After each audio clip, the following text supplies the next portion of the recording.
Bonsoir, bonjour, ça dépend de l'heure à laquelle vous allez nous suivre.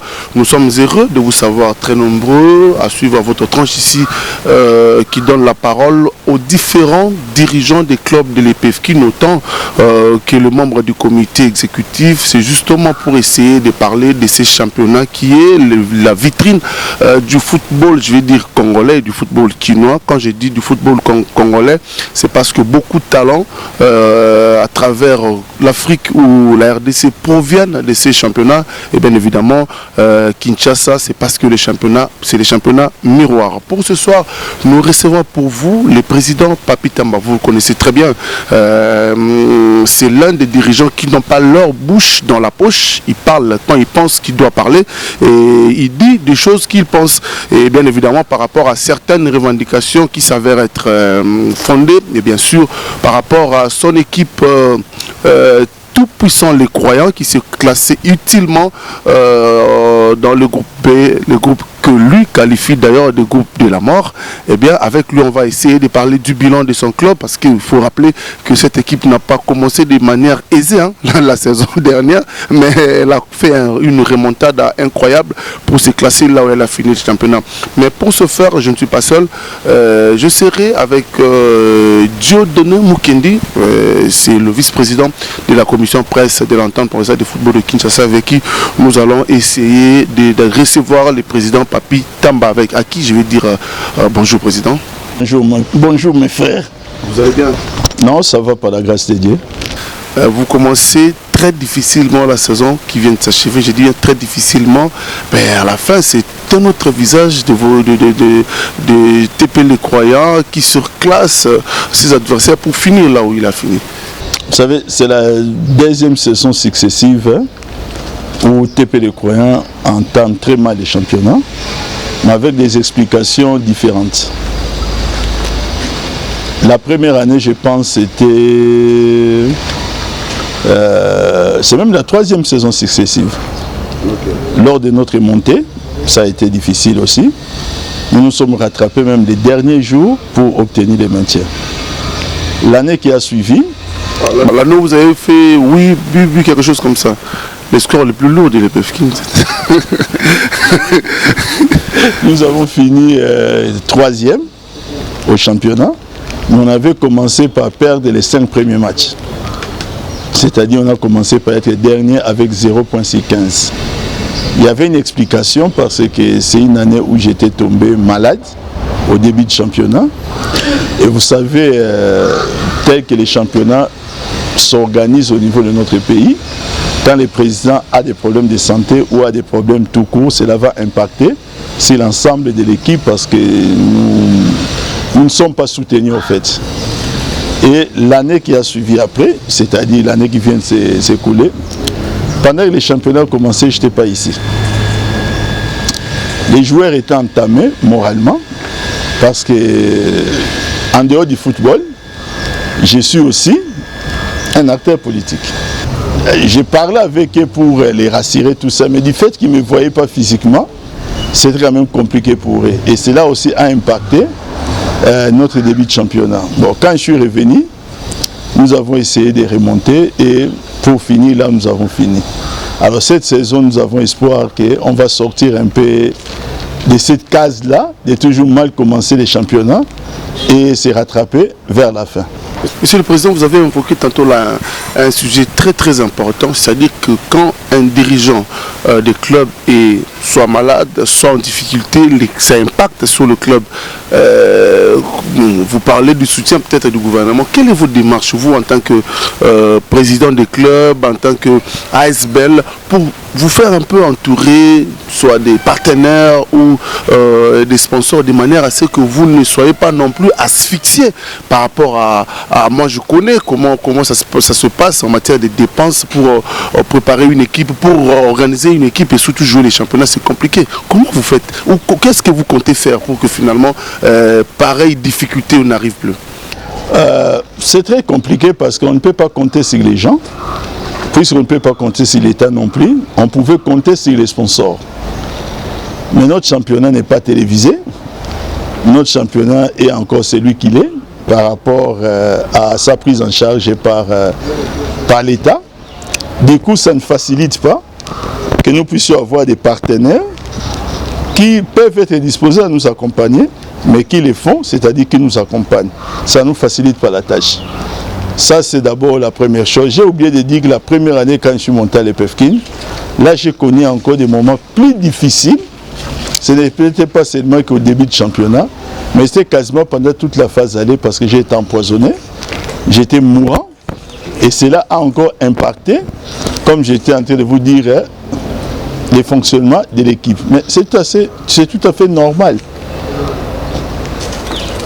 Qui nous soutient? Vous, la seule poche de l'équipe. Lorsque votre poche est compromise ou lorsqu'on l'atteint, pour X raisons, comment voudriez-vous maintenant que l'équipe qui a besoin de moyens puisse fonctionner normalement? C'est pour cette raison que plusieurs personnes ne m'avaient peut-être pas compris, que je me suis battu bec et ongle pour apporter mon soutien au président de Kayolo qui vient malheureusement de vendre son équipe, le président Chicho Idambito. Je me suis battu parce que je savais ce que cela pouvait faire pour apporter des zones négatives dans son équipe à l'absence de leur président. Parce que j'en ai subi. Quand il était arrêté. C'est vrai, je dis, quand il était arrêté.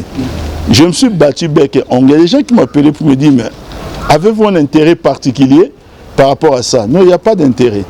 Moi, je sais que nous sommes, je veux dire, des accompagnateurs de la politique sécuritaire de l'État. C'est-à-dire, les présidents, toute proportion gardée, nous accompagnons l'État dans la mesure où la majorité des jeunes que nous encadrons dans les footballs, certains parmi eux, si pas la majorité, sont des Koulouna potentiels, mais que nous essayons de resocialiser. Et ce travail-là, moi je considère que c'est un travail sacerdotal, c'est un travail noble. Une sorte de sacerdoce, pourquoi? Parce que c'est un sacrifice énorme que nous faisons. Un sacrifice énorme qui des fois touche même l'argent du ménage. Et je connais très peu de femmes de présidents qui aiment bien voir les secrétaires des équipes chez elles à la maison. Je connais très peu de femmes. Parce que quand on voit la tête du secrétaire, on sait que le secrétaire veut chercher de l'argent. Et ça n'arrange pas trop les femmes. Et elles n'ont pas forcément tort. Donc, quand je vois un président subir ce que moi j'ai subi pendant 3 saisons, ça me rappelle ce que j'ai subi pour que je me permette de lui apporter mon soutien. Monsieur le Président, acteur sportif, en même temps acteur politique bien entendu, comment est-ce que vous essayez un peu de mettre tout ensemble afin que vous puissiez vous en sortir, d'autant plus que toute cette décharge pèse lourdement dans la mesure où entretenir toute une jeunesse sportive dans ce pays, ça demande, comme vous venez d'évoquer. Et de deux, est-ce qu'il y a un gain que vous gagnez et que vous avez gagné depuis 3 saisons, depuis que vous êtes à l'EPFKIN jusque-là, Monsieur le Président? Vous savez, dans la vie, il faut aussi savoir compartimenter les choses. Je ne fais pas de la politique quand je suis dans les sports. Et quand je suis et quand je dois faire la politique, j'évite les milieux sportifs. De ce côté-là, j'entretiens de bonnes relations même avec plusieurs présidents avec qui nous sommes opposés politiquement. Parce qu'il faut savoir tracer les lignes, il faut savoir compartimenter les choses. Mais il y a un côté mystérieux. Il y a un côté mystérieux dans notre parcours, parce qu'en ce qui me concerne personnellement, j'ai 2 équipes de football. J'ai certes été Pélécois au niveau de l'EPFKIN, mais j'ai aussi FC Les Croyants qui est au niveau de la première division au niveau de l'entente de Lukunga. Au total, avant de venir ici, je reviens du camp Badiading où les 2 équipes se sont affrontées en termes de préparation pour les championnats qui viennent. J'ai regardé, c'était plus de 80 personnes. Sans compter les membres du comité, il y en a 14. C'est-à-dire secrétaire, coach, soigneur, tout ça, qu'il faut entretenir. Et tout ça, c'est la charge d'une seule personne. Et puis, si vous avez parlé de mon côté politique, il faut préciser que cette personne n'est qu'un petit opposant. C'est-à-dire qu'il n'a pas de revenus. Alors si vous me dites comment vous faites, c'est pourquoi il y a un côté mystérieux. Il y a un côté mystérieux, c'est tout le sens du nom de notre équipe que nous appelions FC les croyants ou TP les croyants. Nous croyons tout simplement et Dieu est là pour agir. Et les gains? Les gains, comme vous le dites, il faut savoir que nous sommes en train de faire un investissement. Il nous arrive de placer ou de vendre certains joueurs, il faut être reconnaissant pour reconnaître qu'il nous arrive d'avoir des petits moyens, mais qui ne sont pas à la hauteur de ce que nous investissons. Mais vous savez, le grand plaisir, c'est de savoir que nous sommes en train de franchir des échelons. C'est-à-dire quoi? Je ne rêve pas. Moi, Papi Tamba, président de TP Les Croyants, pour dire que je vais transférer un joueur de TP Les Croyants vers Ami en France, par exemple. Je ne dis pas que je ne saisirai pas une telle opportunité, mais je sais que je dois d'abord franchir certaines étapes pour arriver à ce niveau-là. Alors, le plus important, c'est que par rapport à là où j'ai commencé et là où je suis aujourd'hui est largement mieux avancé que là où j'ai commencé. Il y a espoir que demain peut être beau. Président, venons-en un peu à vos revendications. Je l'ai dit à mon introduction que vous êtes parmi les présidents qui disent ce qu'ils pensent, en fait. Vous n'avez pas votre langue dans la poche. Et de manière très polie, vous essayez de mettre vos points de vue. Ça pose encore problème par rapport au tirage au sort de l'édition prochaine. Qu'est-ce que vous attendez de l'entité ou de la Ligue par rapport à vos revendications que nous avons lues? Vous savez, d'abord, vous avez raison de le dire parce que je n'aime pas la duplicité, je n'aime pas la double personnalité. Malheureusement, dans notre pays, nous avons constaté que les Congolais peuvent vous bénir en face et vous maudire des dos. Moi, ce n'est pas ma nature. Si je vous dis quelque chose, c'est ce que j'ai réellement envie de vous dire. Et si je ne vous dis rien, c'est que je n'ai peut-être réellement aussi rien à vous dire. Donc la duplicité ou la double personnalité, ça je n'aime pas. Alors, qu'est-ce qui se passe? Là, c'est ma 4e année à l'EPFKIN. La première année, à l'époque, nous sommes passés par la case tirage au sort, normalement, sans aucun problème. La deuxième année, case tirage au sort, sans problème. Troisième année, case tirage au sort, mais avec une particularité. La particularité, c'est que lorsque nous faisons le tirage au sort de la saison 2023-2024, nous avons fait le constat, et c'est un secret de polichinelle, puisque tout le monde le dit au niveau de l'EPFKIN, que les groupes B, c'est les groupes les plus difficiles. Tout le monde le dit, mais ceux qui sont partis au groupe A, ils avaient leur chance. On ne va pas capituler sur la chance des gens. Le tirage au sort, c'est une question de chance aussi. Bon, on a supporté les choses, on s'est battu et puis on est toujours là aujourd'hui. Voir maintenant qu'on vient nous imposer de nouveau, de jouer avec les mêmes groupes, où même certains de nos dirigeants ont reconnu que ces groupes-là étaient les groupes les plus difficiles. Sans procéder par tirage au sort, on vient encore nous l'imposer. Nous pensons que là, ça devient une mauvaise politique. C'est comme si on veut favoriser les équipes du groupe A, qui, ma foi, avaient la chance de tomber dans ces groupes-là, par rapport à nous autres. Et ça, je ne supporte pas. Moi, l'injustice, non pas seulement je ne l'aime pas, mais je ne supporte pas l'injustice. C'est pour cette raison qu'on essaye de se battre. Mais, mon frère, ce qui m'étonne, la revendication est somme toute légitime. Nous ne sommes pas en train de demander au bureau exécutif PEFKIN ou à la LIFKIN de faire des miracles pour nous faire jouer. Non, nous leur demandons des choses qui sont dans leur corde. Un tirage au sort s'organise en 24 heures. Et c'est ce qu'ils nous ont aussi habitués à ça. Pourquoi seulement cette saison, ça doit changer? Et moi, je pense, je me permets de faire un bond en avant, une projection. pour dire que si on laisse passer ça cette saison, la saison prochaine, ils feront les tirages au sort. Vous allez continuer. Mais il y a un cadre de revendication bien approprié. C'est bien évidemment l'Assemblée générale. Mais il y a un constat qui se dégage. Surtout dans le chef de vous, dirigeants, je parle de l'EPFKIN, dont je suis membre de la commission presse.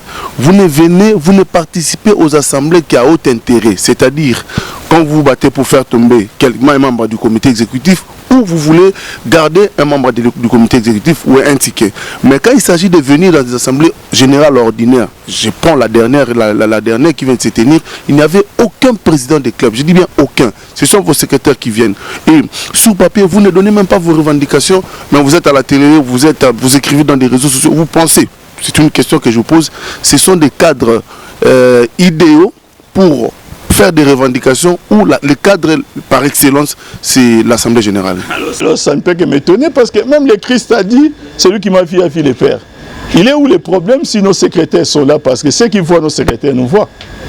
Les secrétaires ne font pas autre chose que ce qu'on leur demande de faire. Mais est-ce que le problème a-t-il été posé comme tel? Non, pas par nous, mais par les COMEX. C'est votre revendication. Nous sommes... Non. On parle des revendications parce que les problèmes maintenant surgissent. Je pense l'année 2022-2023, si j'ai bonne mémoire, le tirage au sort s'est fait à Oudjana. C'était après l'Assemblée générale. Par la Ligue. Ils ne nous ont pas dit que voilà, vous allez jouer et qu'il n'y aura pas de tirage au sort. Ça, ils ne l'ont pas posé, ils ne l'ont pas dit. Nous étions en train d'attendre qu'on puisse nous fixer une date pour le tirage au sort. Et brusquement, on nous dit que voilà, c'est réglementaire, ils ont déjà inscrit, je pense c'est l'article 6, qui dispose que le tirage au sort ne se fera que parmi les clubs montants. C'est là que nous commençons à revendiquer. Nous disons non, ça ne peut pas se passer comme ça parce que ça augure un mauvais présage.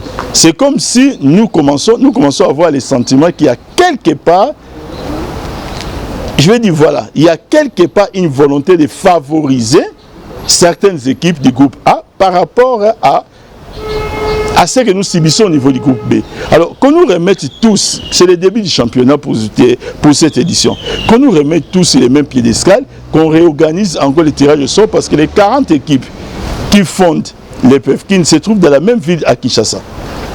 Il n'y a pas question de dire que non, voilà, il faut aller regarder, je ne sais pas où, il faut peut-être aller en province, il faut faire venir des délégués de la province. Nous sommes tous à Kinshasa. On ne peut même pas les comparer avec les PEFKIN, parce que les PEFKIN, plutôt avec la Linafoot. Parce que la Linafoot a tout simplement organisé son championnat de façon zonale. C'est-à-dire, la Linafoot a mis en place des zones. Ce qui n'est pas le cas pour EPFKI qui n'a fait qu'établir des groupes. Et ces zones-là sont des zones géographiques. Mais tous nous sommes à Kinshasa. Qu'est-ce qui peut empêcher à la LIFKIN de nous organiser un tirage au sort? Est-ce que c'est si compliqué que ça? Ça ne peut même pas prendre plus de 24 heures pour qu'on nous organise ce tirage au sort. Monsieur le Président, je crois que ça pourrait être un problème personnel de Papi Tamba, alors que ce n'est pas ça le problème. Pourquoi en amont, vous ne devez pas avoir, vous, les dirigeants de l'EPFKIN, avoir un cadre de concertation pour que, à ce genre de problème, vous puissiez quand même vous réunir afin de tirer les sons ou bien faire quelque chose au niveau du comité exécutif. Alors que vous attendez que lorsqu'il y a un problème et vous vous revendiquez en aval, ce qui ne sera pas bon, Monsieur le Président. Est-ce qu'il n'y a-t-il pas moyen que vous puissiez, vous, les dirigeants de l'EPFKIN, des clubs de l'EPFKIN, vous puissiez vous concerter chaque fois et trouver un bon cadre officiel afin que s'il y a des problèmes majeurs comme celui-ci, vous puissiez quand même vous concerter et trouver solution. Non, les dirigeants, nous avons un cadre peut-être qui n'est pas encore formel. Ce n'est pas une affaire personnelle de Papi Tamba.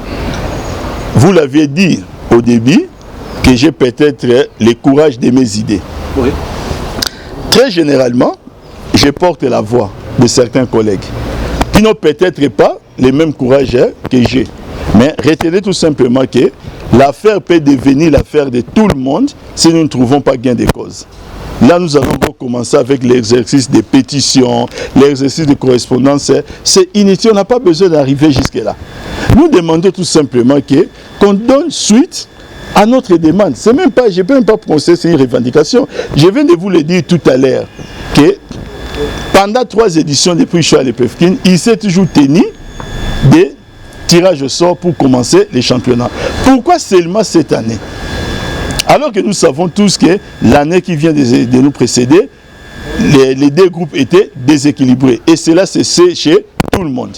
Alors, Monsieur le Président, vous parlez des revendications tantôt vous parlez des demandes. Il s'agit de quoi votre démarche? Est-ce que vous aviez couché ça sur une correspondance officielle et adressée au comité exécutif? Nous avons une tradition. La tradition, c'est qu'un groupe WhatsApp officiel a été créé par les autorités du commerce, où nous tous, les présidents, nous nous retrouvons. Alors, de façon informelle, dans plusieurs dossiers, nous commençons à échanger dans ces groupes-là. Ce n'est que lorsqu'on ne trouve pas de solution que nous sortons ces cadres-là maintenant pour aller... Mais moi, je ne veux pas qu'on en arrive à ce niveau-là parce que c'est un tout petit problème. Pourquoi voudriez-vous qu'on commence encore à faire les tours des présidents, à recueillir des signatures, faire ceci, faire cela? Pourquoi tout cela? Nous devons nous concentrer parce que le temps, on nous a parlé du démarrage du championnat le 26 août. Donc aujourd'hui, nous sommes les 5, ça a été 21 jours, 3 semaines. 3 semaines, c'est rien pour une équipe en fait de préparer quoi? Les championnats, un championnat comme le PEFKIN. Président, au fait,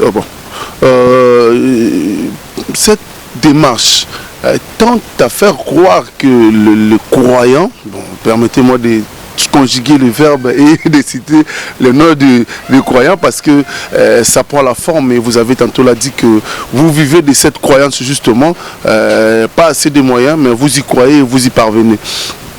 Ça prend le sens comme si vous vous accrochez, c'est vous qui avez peur de vos adversaires, parce qu'on n'entend pas beaucoup d'autres équipes le dire, il n'y a que le croyant, ou sinon Papi Tamba ne peut pas rester dans Miwe sans qu'on parle de lui.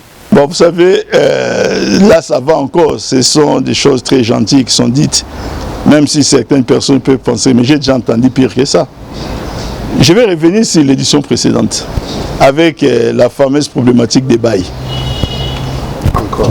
Quand je l'évoquais, il y a même un secrétaire d'une équipe, dans un forum, qui a carrément écrit que je l'évoquais parce que non pas seulement j'avais peur du championnat, mais en même temps, j'ai manqué de moyens pour faire jouer mon équipe. Les croyants, c'est depuis 2018 que cette équipe existe, et grâce à Dieu, nous tenons. On n'a jamais perdu un seul match par forfait, parce qu'on n'a pas pu payer les frais requis, ou parce qu'on n'a pas respecté une obligation, un engagement. Les joueurs ne nous fouillent pas. Donc, ces genres d'accusations, comme disait Valérie François Giscard d'Estaing, que des fois dans la vie, il faut laisser les choses basses, mourir de leur propre poison. Je n'y ai fait aucun cas. Le problème, c'est quoi? C'est que on devait se poser la question. Les problèmes posés par Papi Tamba sont-ils pertinents ou pas? Si Papi Tamba a besoin qu'on parle de lui, si Papi Tamba a perdu du championnat, si Papi Tamba manque des moyens pour faire jouer ces 2 équipes, il faut bien les souligner. Là n'est pas le problème, mais ce qu'il pose comme problème, est-ce que c'est pertinent ou pas? Alors, l'expérience m'a démontré qu'à chaque fois que je pose un problème et que ce n'est pas suivi des faits, à la fin, c'est toujours moi qui ai raison. Okay. Ça devrait peut-être interpeller, parce que la fameuse problématique des bails, je ne vais pas les commenter ici. Parce que si je dois commencer à les commenter dès que j'avais posé les problèmes, c'est comme si je vais remonter les cœurs de certains autres dirigeants qui malheureusement sont relégués dans des conditions que personne ne peut accepter. Moi je suis quelqu'un, j'aime bien la justice. Je ne peux pas comprendre qu'une équipe comme la Promesse, qui est reléguée avec un point d'écart, avait Real Impact. C'est un seul exemple que je donne, je ne dis pas que c'est le seul. Un point d'écart, relégué. Avec la fameuse problématique des bails, mais avec 10 matchs en souffrance. 10 matchs, c'est 30 points. C'est-à-dire, vous ne jouez pas 10 matchs dans un championnat où vous pourriez, si ces 10 matchs, gagner peut-être 7 matchs et avoir 21 points. et votre vis-à-vis direct peut de gagner que 5 matchs et n'avoir que 15 points, vous les dépasserez. Mais à la fin, la promesse se trouve être reléguée parce que les gens n'ont pas vraiment voulu écouter Papi Tamba. Quand j'avais soulevé les problèmes, excusez-moi, ce n'était pas pour moi seul. Parce que moi, je ne suis pas relégué. Et j'ai tenu jusqu'à la fin du championnat. Ça, je vais un peu répondre à ces détracteurs qui n'ont que la médisance dans leur bouche. J'ai plaidé la cause commune. Qu'on se le dise aujourd'hui. Qui a raison? Aux téléspectateurs de répondre ou de comprendre. Alors on va quand même parler de votre équipe parce que la saison prochaine vous revenez. Est-ce que c'est avec cette fois-ci les ambitions d'aller titiller la Ligue 2? Je vais répondre très honnêtement devant votre micro que je n'ai pas encore cette ambition-là. Je ne dis pas que les joueurs sur le terrain ne peuvent pas eux-mêmes se comporter de manière à remporter les matchs et avoir les titres. Mais moi, je n'ai pas encore ces ambitions-là parce que l'idée que je me fais du championnat avec ce que je vois au niveau de la Ligue 2 ne correspond pas encore avec la manière dont je voudrais voir les choses. Ne serait-ce qu'en termes de nombre de matchs joués par saison. Lorsque vous envoyez des joueurs quelque part, vous les transférez. Je crois que c'est quand même important d'envoyer des joueurs qui ont livré un grand nombre de matchs pour avoir ce qu'on appelle le temps de jeu et la forme nécessaire afin d'être un bon ambassadeur de votre équipe là où le joueur va. Mais il y a des fois, au niveau de la Ligue 2, on tombe sur des cas où pendant tout un mois, une équipe ne peut jouer que des matchs. Et je ne pense pas que cela peut contribuer à faire la forme du joueur. Ce n'est pas le seul argument, mais c'est un des arguments. Voilà. Monsieur le Président, je voudrais quitter d'abord les camps TP Les Croyants pour vous poser une question par rapport à un communiqué de la FIFA, CAF, via la Fédération congolaise de football, mettant de côté toutes les élections qui ont eu lieu dans les différentes ligues de football en République démocratique du Congo. Un point de vue de Papi Tamba par rapport à cela?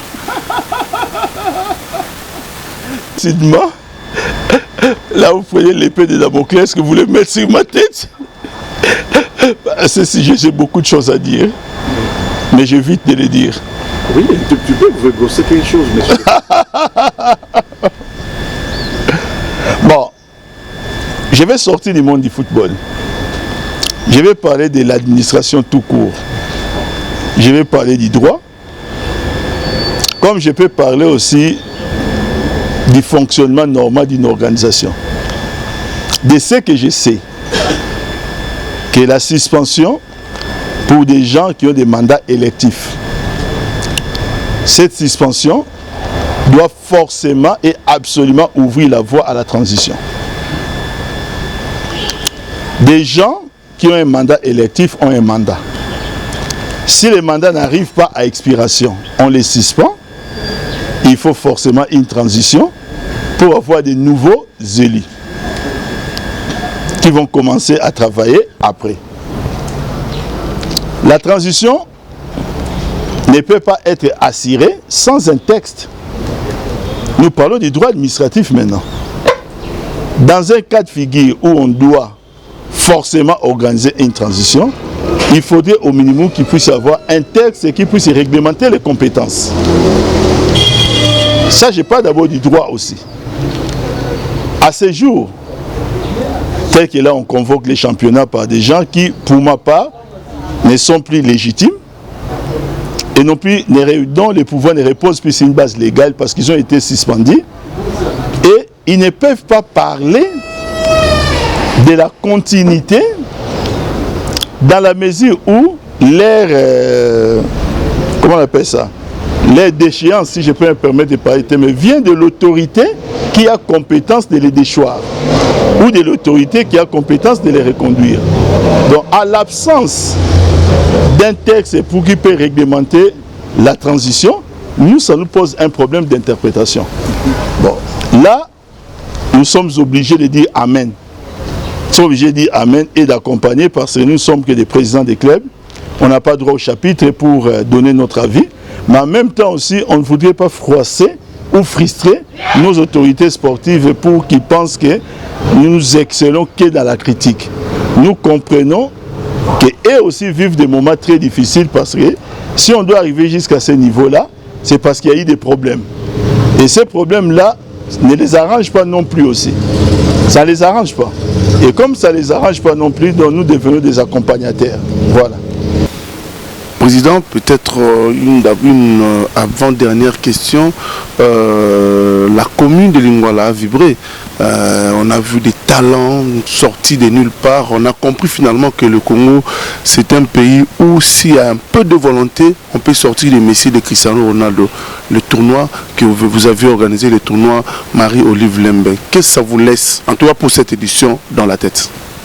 Plusieurs mauvais souvenirs, mais empiété par un grand souvenir, et je préfère garder les grands souvenirs. Plusieurs mauvais souvenirs, pourquoi? Les tournois devaient être, on devait les lancer les 15, les 17, non, on l'a lancé le 17 juin 2024, et bien entendu de cette année. Les 15, par WhatsApp, je vois un courrier du service médical du secrétariat général des sports qui me demande une série de documents avant de lancer les tournois. Et dans ces documents-là, il faut quand même garder à l'esprit que c'est un tournoi loisir. Dans ce qu'on m'a demandé, il y a des choses que je pouvais produire parce que j'ai l'habitude d'organiser les tournois et des choses que je n'étais pas en mesure de produire. Je me suis posé la question sur le sens de cette démarche. Parce que pendant ce temps-là, il y avait un tournoi qui s'est joué à Massina. C'est le tournoi de Ben à Tchango, de Ben Malango. Il y avait un tournoi qui s'est joué à Sainte-Rita. J'ai essayé de prendre quelques renseignements pour savoir si ce qu'on m'a demandé était aussi demandé à ces différents tournois. Réponse est non. Alors, je l'ai reposé tout simplement une réponse. J'ai maintenu le lancement pour le lundi. Pourquoi? Parce que j'ai considéré qu'elle n'avait pas qualité d'empêcher ce qui a déjà été accordé par l'autorité, c'est-à-dire les bourgmestres. Les principes de parallélisme des formes ou des actes contraires en droit, lorsque l'autorité compétente ou l'autorité qui a la décision de vous accorder quelque chose vous accorde sa décision par écrit, s'il doit retirer sa décision, il doit aussi le faire par écrit. Il ne l'a pas fait et je tiens à remercier les bourgmestres de la commune de Lingwala parce qu'il n'a pas fait jusqu'à la fin, même quand il y a eu plusieurs autres problèmes. La loi sportive, je ne pense pas qu'elle permet au chef de division des sports, comme il m'a écrit par la suite, d'interrompre un tournoi de football loisir. L'ANER est représenté. Tous les services de l'État au niveau communal sont plutôt représentés. Et ils m'avaient tous accordé leur visa. Alors, s'il y avait quelque chose, je pense que c'est leur hiérarchie, non pas de s'adresser à moi, mais de contacter les délégués, des gens qui agissent en leur nom, pour peut-être leur poser des questions et faire les choses comme cela devait se faire normalement. Alors moi j'ai dit au service médical que les équipes, les joueurs qui ont participé à ces tournois, pour la plupart, sont des joueurs qui évoluent dans plusieurs championnats au pays. Les certificats médicaux, on les délivre une fois l'année. Et ils étaient détenteurs de leurs certificats médicaux dans leurs clubs respectifs, ainsi que les assurances, dont leur demande maintenant devenait sans objet. Après cela, ça va devenir maintenant l'affaire de la kermesse. À un moment, j'ai commencé à me poser des questions. Parce que le tournoi, finalement, n'a fait que du bien à la jeunesse. Je connais personnellement plusieurs jeunes qui ont trouvé des clubs, qui manquaient des clubs, eux dont certains ont trouvé des bons transferts. Grâce à quoi? Grâce au tournoi. Ça m'a pris environ 45 jours et où j'étais quasiment bloqué là-bas tous les jours de 9h à 18h. C'est une passion que nous avons d'encadrer la jeunesse. Et si nous devons rencontrer ces genres d'obstacles, où moi, j'ai commencé à croire, et j'ai toutes les raisons de le croire, que c'est le nom de maman Olive Kabila qui commençait à déranger. Alors, je vais le dire clairement à ces personnes qui réfléchissaient de cette manière-là. Tous les terrains de Kinshasa peuvent abriter des tournois et recevoir des tournois quand vous faites seulement vos démarches. Est-ce que quand vous avez des moyens, vous mettez les montants de votre couple, les jeunes qui viennent participer ne sont pas exigeants. Je n'ai pas encore vu des jeunes qui participent à un tournoi demander, imposer un montant pour la coupe. Il y a des tournois qui se jouent, par exemple, où les gens cotisent même des frais de participation à la fin et ils se font payer avec ça. Il y a d'autres tournois où on donne, par exemple, $200 pour la coupe. Ça n'a jamais posé de problème. Ils ne viennent pas exiger les choses. Et la première édition, moi je croyais qu'ils allaient garder l'esprit des loisirs qu'on avait. Moi-même, le tout premier match du tournoi que j'ai organisé, c'est visible sur YouTube. J'ai joué. À l'époque, j'avais même invité Madame la Bourgmestre Ngalema pour venir lancer les tournois. Moi-même, j'étais sur le terrain. Je suis sorti au bout de 25 minutes parce que je n'arrivais plus à toucher la balle. Ça a changé. Maintenant qu'on a parlé du tournoi, on a parlé un peu d'argent. Le niveau déjà fait quoi changer. Ils ont recruté des joueurs avec qui on n'était pas habitués à jouer tout ça. Et j'ai progressé jusqu'à 11 éditions au niveau des Ngalim. Qu'est-ce qui m'a fait arrêter? C'est parce que, entre-temps, en 2018, j'ai progressé en 2019. Mais en 2018, je prends les goûts. Les plus grands cadeaux que j'ai reçus du tournoi, ce sont maintenant mes équipes. C'est clair que FC et TP Le Coin n'auraient jamais existé s'il n'y avait pas les tournois. Les tournois m'ont donné goût. Et là, je me suis dit non, je préfère me concentrer maintenant à mes équipes. Maintenant, j'ai l'expertise.